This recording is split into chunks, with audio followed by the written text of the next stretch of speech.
திராவிட கட்சிகளின் முன்னோடியான நீதி கட்சியின் நிறுவனர்களில் ஒருவரான பி.டி. தியாகராயரின் பிறந்த நாள் இன்று. மதிய உணவு திட்டம் என்று சொன்ன உடனே நமக்கு ஞாபகம் வருவது காமராஜரைத்தான். ஆனால் தமிழகத்தில் மதிய உணவு திட்டத்திற்கு வித்திட்டவர் யார் தெரியுமா? உண்மையில் காமராஜருக்கு முன்பாகவே மதிய உணவு திட்டம் தமிழகத்தில் நடைமுறைப்படுத்தப்பட்டிருந்தது. இந்தியா சுதந்திரம் அடைவதற்கு முன்பாகவே தமிழகத்தில் மதிய உணவு திட்டம் அமல்படுத்தப்பட்டது. அந்த மகத்தான திட்டத்திற்கு அடிகோலியவர் திராவிட கட்சிகளின் முன்னோடியாக கருதப்படும் நீதி கட்சி நிறுவனர்களில் ஒருவரான பி.டி. தியாகராய செட்டியார். பிறப்பால் செல்வந்தர்.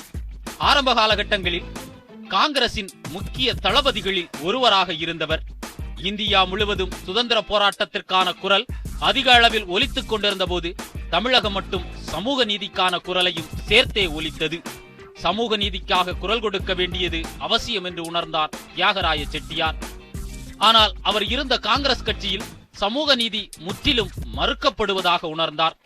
இதன் காரணமாக காங்கிரசிலிருந்து விலகி சமூக நீதி பேசிய நாயர் உள்ளிட்டவர்களுடன் இணைந்து தென்னிந்திய நல உரிமை சங்கத்தை தொடங்கினார். இந்த சங்கமே பின்னாளில் நீதி கட்சியாக உருமாறியது. 1921 சென்னை மாநில சட்டப்பேரவை தேர்தலில் நீதி கட்சி அறுதி பெரும்பான்மை பெற்று ஆட்சி அமைத்த போது முதலமைச்சர் பதவி தன்னை தேடி வந்தபோது அதனை நிராகரித்தார் தியாகராய செட்டியார். கட்சி பணியை தொடர்ந்து செய்தார். சென்னை நகராட்சி உறுப்பினராக தொடர்ந்து 40 ஆண்டுகள் சேவை புரிந்தார்.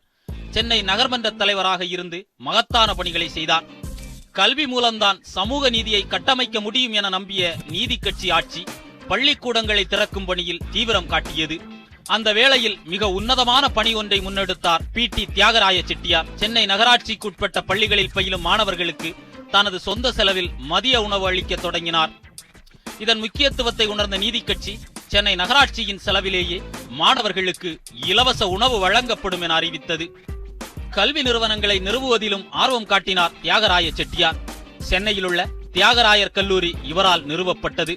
சென்னை ஆந்திரா பல்கலைக்கழகங்களை நிறுவ அரும்பாடுபட்டார். அண்ணாமலை செட்டியாருடன் இணைந்து அண்ணாமலை பல்கலைக்கழகத்தை உருவாக்கினார்.